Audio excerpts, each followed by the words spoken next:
Rádio Esportes. Debate. TIM 5G. Surpreenda-se com a líder em 5G.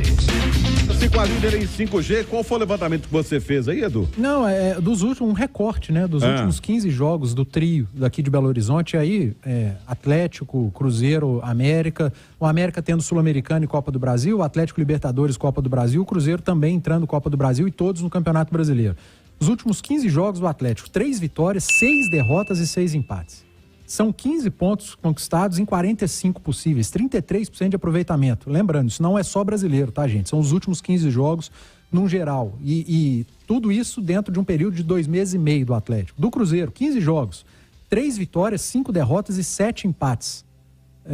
16 pontos em 45 possíveis, 35,5% de aproveitamento num período de 3 meses. 3 vitórias nos últimos 3 meses. O América, mesmos 15 jogos, 3 vitórias, 7 derrotas e 5 empates, 14 pontos em 45 possíveis, 31% de aproveitamento, tudo isso nos últimos 2 meses. Aí você faz o recorte do Campeonato Brasileiro, campanha dos nossos 3 como mandantes. Atlético, América e Cruzeiro jogando em Belo Horizonte. Dos 5 últimos piores mandantes do Campeonato Brasileiro, 3 são daqui, cara. O Cruzeiro é o 16º com 10 jogos, o Atlético é o 17º com 8 jogos e o América é o último, é o pior mandante do campeonato com 8 jogos. Eu trago esses números, Romano, porque a gente está na última rodada do turno. Nós vamos começar o retorno do Campeonato Brasileiro, que é a reta final para afirmação. E, infelizmente, os 3 da capital entram o retorno do Campeonato Brasileiro olhando para trás também. O América não, né? Se olhar para trás não tem ninguém. O América só olha para frente, mas é porque não tem ninguém atrás. Ele é o último. O Cruzeiro, ele tá ali no meio, e eu até acho a campanha do Cruzeiro absolutamente dentro da expectativa, criada lá atrás, de permanência, mas tem um sinal de alerta ligado. E dos 3 que eu falei, o Cruzeiro, em termos de desempenho, é o que oscila menos. O Cruzeiro, ele deixa de ganhar jogos que ele foi bem.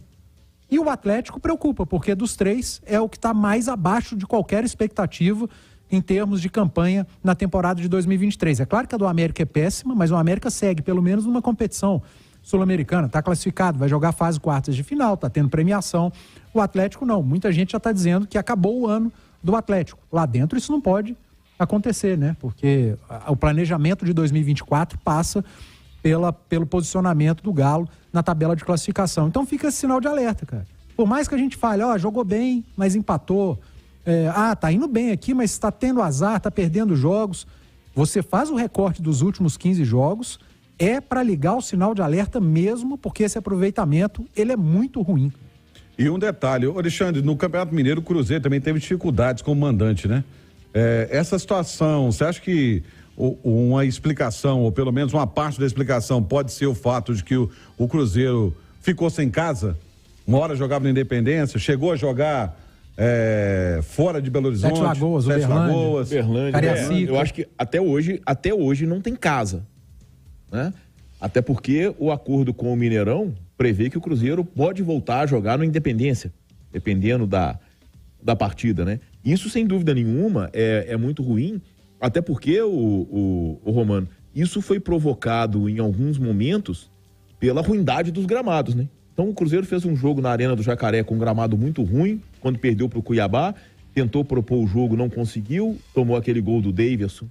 O Cruzeiro... Berlândia, gramado ruim. O Berlândia é o clássico, um gramado ruim. O Mineirão, alguns jogos de gramado muito ruim, né? Então quase todos, né? Então quer dizer, e isso, por mais que o Cruzeiro não seja um time que vai brigar na ponta de cima da tabela, aí um lado interessante é um time que, pela proposta de jogo, depende muito de gramado.